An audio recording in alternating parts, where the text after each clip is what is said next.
Earlier in the show, we discussed the fact that at last night's Trump town hall, Sean Hannity, who you're seeing pictured there, didn't think it was worth a minute to ask the former president about the fact that his organization is facing impending legal charges. So they didn't talk about it. I'm sure he would do the same if it was any other politician. What they did talk about, though, was Sean Hannity's desire for Joe Biden to face new medical procedures, as you'll see. By the way, Ronnie, would you mind giving Joe a cognitive test? President Sippy Cup, I don't know how well he's gonna do, but anyway, I won't get you in trouble with these comments. We aced it. I think I can say that I aced it. Did he get one? He didn't get one question wrong, did he? 30 out of 30. Yeah. Wow. And they did get a little more difficult after you got by 15, I would say. But I heard the first 3 questions are: is it a giraffe or an elephant? Right? Well, you know that's what the fake news does. They take the first 2 or 3 questions and they put them in. But let me tell you, they would not get those last 15 right. Certainly not the last 10. That I can tell you. Jesus.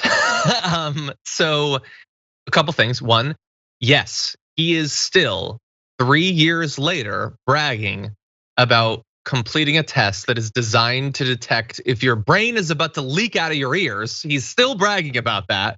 And that's sad, but really fast. Sean Hannity is also kind of bragging about it. 30 out of 30, wow.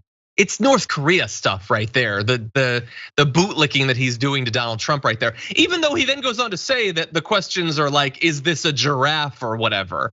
He still has to, like kowtow to Trump and make him feel good about the fact that he passed this test that literally anyone could. My God, these are such bottom feeders. Like the bar is so incredibly low. And the fact that people are celebrating and they're so excited about this, you know what? It really shows how some people get passes in society where they really don't have to measure up. Whereas other people have to show that they are 10 times better and that they know the Constitution verbatim. It's so sad and so much of a representation of our society and the inequities in it. It's so stupid. I understand. I'm the fake news. So we only focus on the first 3 questions, which you just said. Well, I'm gonna do what we've done before, which is remind people that no, it is not that the first 3 are easy and the rest are hard. Just briefly, we're gonna show it to you again. The Montreal Cognitive Assessment, let's bring it up. You can see there, drawing a clock, identifying a rhino, putting letters in order, copying a cube that's in front of your face. That's the first half. I guess that's what he would describe as the easy half. Okay, so then you move on to the second half. It's again, like, and we're gonna get to the video, repeating a list of words that have been said at you, subtracting 7 from numbers that are written down, by the way. Subtract 7 from this number and then subtract 7 from that. That's very hard. There's some basic language questions. What's the similarity between a banana and an orange? What day is it?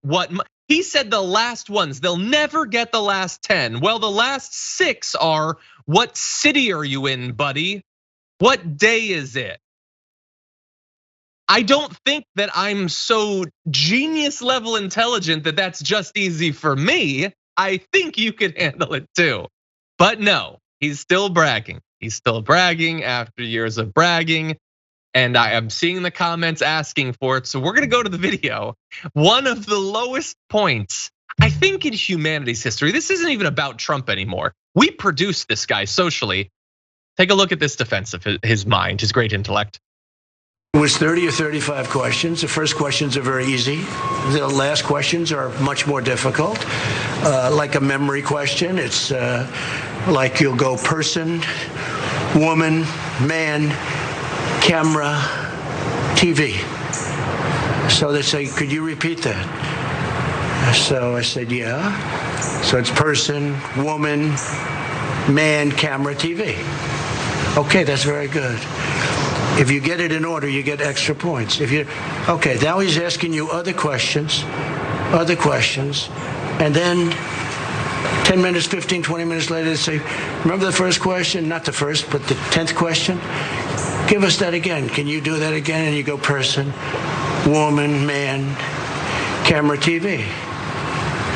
If you get it in order, you get extra points. They said nobody gets it in order. It's actually not that easy, but for me it was easy. Person, woman, man, camera, TV.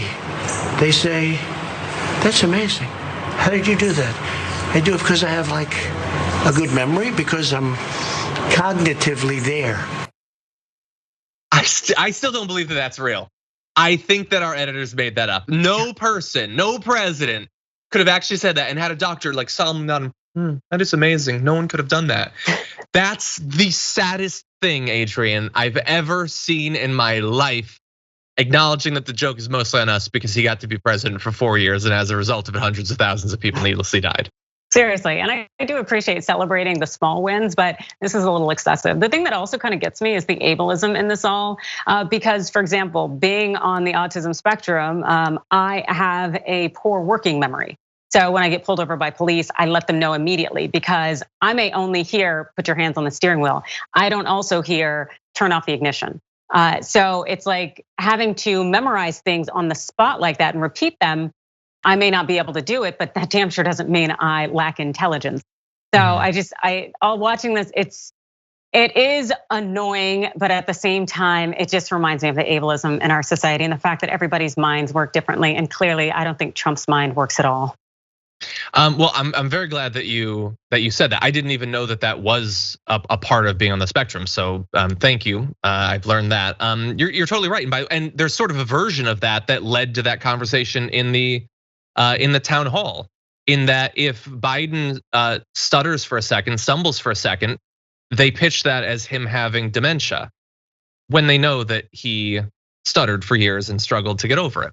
Yeah. They know that, and they just pretend that that's not true.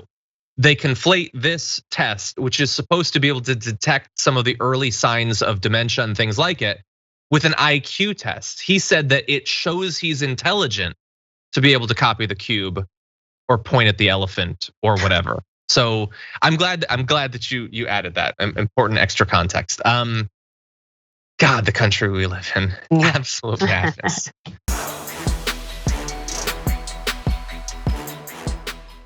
For more political news breakdowns, interviews, stories of activism, and me trying my hardest to care about the occasional big celebrity news story, subscribe to our YouTube channel at youtube.com/The Damage Report. And you can ring the bell wherever it is so you don't miss anything.